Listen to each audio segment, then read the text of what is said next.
Terima kasih. Assalamualaikum warahmatullahi wabarakatuh. Terima kasih Pak Ketua, Ibu Bapak Wakil Ketua, anggota Komisi 10 DPR RI. Selamat tahun baru 2022.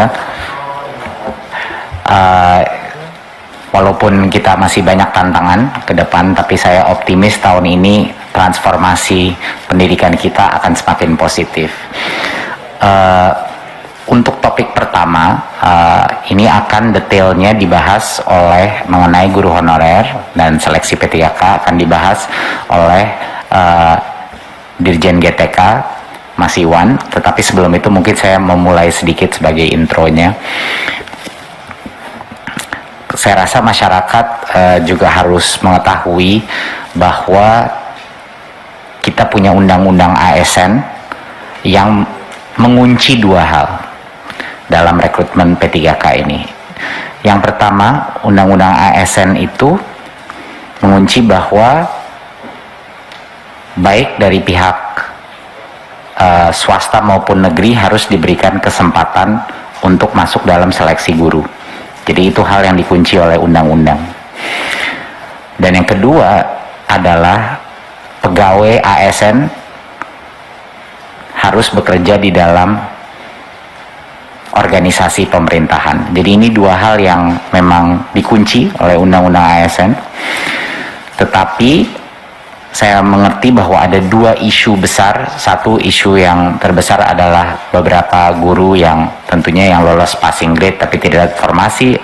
Ada isu kedua yaitu guru-guru yang mungkin lolos passing grade tetapi kalah dengan beberapa guru swasta dari sisi ranking. Dan yang ketiga adalah isu beberapa yayasan yang kehilangan guru. Ya, ini isu tiga ini. Nah, ini akan dibahas sama Mas Iwan, tapi sangat penting untuk masyarakat mengetahui bahwa Kemdikbud mengambil posisi yang sangat jelas di sini. Walaupun ini bukan keputusannya Kemdikbudristek, bahwa ini adalah keputusan Panselnas, di mana ada beberapa pihak. Posisi Kemendikbudristek, kami ada di sisinya guru honorer. Artinya apa? Kami mengambil posisi dan berjuang di Panselnas untuk bagi guru-guru yang sudah lolos passing grade tapi belum dapat formasi. Kita ingin dia tidak harus tes lagi, pada saat formasinya keluar dia langsung dapat. Itu adalah posisi Kemendikbud. Satu, pertama. Jadinya guru-guru honorer di luar, para organisasi-organisasi harus menyadari bahwa Kemdikbud ada di sisi mereka dan kami sedang berjuang setiap hari untuk meyakinkan perubahan, sehingga perubahan Permen Pan-RB sehingga proses seleksinya itu bisa pada saat guru itu sudah lolos passing grade, kita ingin dia langsung dan formasinya terbuka, dia langsung dapat dan tidak perlu mengikuti tes lagi. Ya, itu yang pertama. Kita mengambil posisi yang sangat jelas untuk membela hak guru yang sudah lolos passing grade tetapi belum dapat formasi. Kedua, kami mengambil posisi yang sangat jelas juga. Kami sedang memperjuangkan bahwa seluruh proses rekrutmen ini kami ingin pastikan memaksimalkan afirmasi dalam bentuk apa? Afirmasi dalam bentuk kesempatan terbesar dan prioritas bagi guru di sekolah induknya.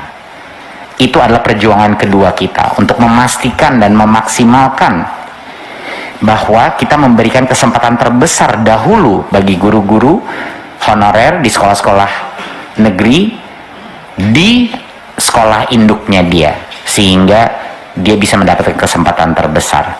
Jadinya ini adalah dua hal yang sangat penting untuk dimengerti masyarakat dan para guru-guru honorer, bahwa Kemdikbudristek hadir di sisinya mereka. Ini sangat penting. Tetapi ini adalah keputusan bersama di Panselnas. Jadi mohon dukung kami dalam perjuangan ini, dan insya Allah kita akan mendapatkan terobosan, tapi kami akan terus berjuang untuk mencapai ini. Ya, jadinya sekali lagi saya mengulang, Undang-Undang ASN mengunci bahwa partisipasi dari guru swasta itu diwajibkan oleh undang-undang. Mereka harus diberikan hak karena mereka juga guru. yang diberikan hak untuk bekerja. Sama seperti kalau kita membuka rekrutmen untuk masuk kementerian, harus bisa diakses dari pihak swasta juga gitu.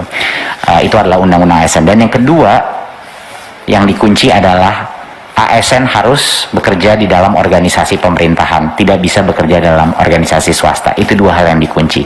Jadi solusi kita apa? Tadi yang saya sudah bilang, kita harus membuat proses rekrutmen P3K ini lebih baik lagi, sehingga benar-benar memprioritaskan guru-guru honorer negeri di sekolah induknya dulu, kita berikan kesempatan. Dan yang kedua, yang sudah lulus passing grade jangan disuruh ngambil tes lagi. Pada saat formasinya tiba-tiba keluar, dia harusnya diamankan formasi itu untuk mereka. Ya, itu adalah posisi Kemendikbudristek. Poin saya terakhir sebelum saya berikan kepada Dirjen GTK adalah, Bapak Ibu, di tengah berbagai macam aspirasi dari masyarakat, janganlah kita lupa satu hal dan satu angka yang luar biasa. Hampir 300.000 guru di tahun 2021, guru honorer yang tadinya pendapatannya 400.000 sebulan, 500.000 sebulan, yang sengsara dengan gaji begitu kecil, sekarang telah menjadi P3K. 300.000. Kapan itu terakhir terjadi? Mungkin saya tidak, Bapak Ibu mungkin yang bisa lebih ingat kapan itu terjadi.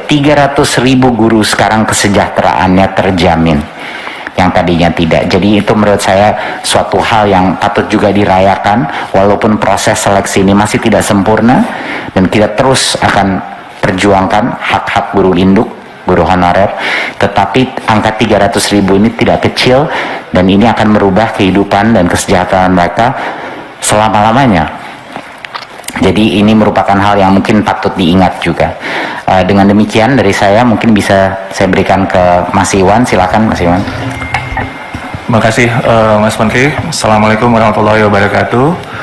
Selamat pagi, salam sejahtera buat kita semua. Yang saya hormati pimpinan Komisi 10, seluruh jajaran pimpinan beserta anggota, Mas Menteri dan seluruh jajaran Kemendikbud. Izinkan saya juga menambahkan apa yang sudah disampaikan oleh Mas Menteri tadi.